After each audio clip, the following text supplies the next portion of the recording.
Hi hello സുഖമാണ് എല്ലാവർക്കും. ഇന്നൊരു ലഞ്ച് ബോക്സ് വീഡിയോ ആണ് കേട്ടോ. പനിയൊക്കെ മാറിയിട്ട് ഇതാ രണ്ടുപേരും ഇന്ന് സ്കൂൾ പോകാൻ തുടങ്ങുകയാണ്. ഒരാൾക്ക് ഒരാഴ്ചയായിരുന്നു പനി തുടങ്ങിയിട്ട്, അത് മാറിയതിന് ശേഷം ഇന്ന് സ്കൂളിൽ പോവാണ്. ഹോസ്പിറ്റലിൽ അഡ്മിറ്റൊക്കെ ആയിരുന്നു. അപ്പോൾ ചോറ് കൊണ്ടുപോകാൻ എനിക്ക് ഭയങ്കര മടിയാണ് കേട്ടോ. സ്നാക്സ് എന്തെങ്കിലും കൊണ്ടുപോവുക ചെയ്യാറുള്ളൂ. അപ്പോൾ ചോറ് നിർബന്ധമാണെന്ന് പറഞ്ഞുകൊണ്ട് ഞാനിത് ചോറാക്കി കൊടുക്കുകയാണ്. പൊതിച്ചോറ് മതിയെന്ന് പറഞ്ഞു. അപ്പോൾ കോഴിമുട്ടയും കേബേജ് ഉപ്പേരിയും അച്ചാറും പിന്നെ ചമ്മന്തി ആയിട്ട് ഒരു ചെറിയൊരു പൊതിച്ചോറ് ഉണ്ടാക്കി കൊടുത്തു. സിമ്പിളായിട്ട് ഉച്ചക്ക് കഴിക്കാൻ വേണ്ടിയിട്ട് എന്തെങ്കിലുമൊക്കെ ആയിട്ട് കഴിക്കണമല്ലോ. പിന്നെ മരുന്നുണ്ട്.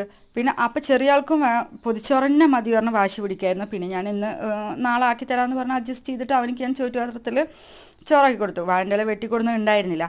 അങ്ങനെ ചോറും കേബേജ് ഉപ്പേരിയും പിന്നെ അവനക്ക് ഉരുളൻകിഴങ്ങ് പൊരിച്ചതുമായിരുന്നു കേട്ടോ ഉണ്ടായിരുന്നത്. അതാണ് അവനക്ക് കൊടുത്തയച്ചത്. അതും കൊടുത്തയച്ചു. പിന്നെ ഞാൻ അവനക്ക് മോരും ആക്കിയിട്ടുണ്ടായിരുന്നു. അവനക്ക് മോര് ഭയങ്കര ഇഷ്ടമാണ്. അങ്ങനെ മോരും വെച്ചിട്ടുണ്ട്. അതായിരുന്നു കേട്ടോ ഇന്നത്തെ ലഞ്ച്.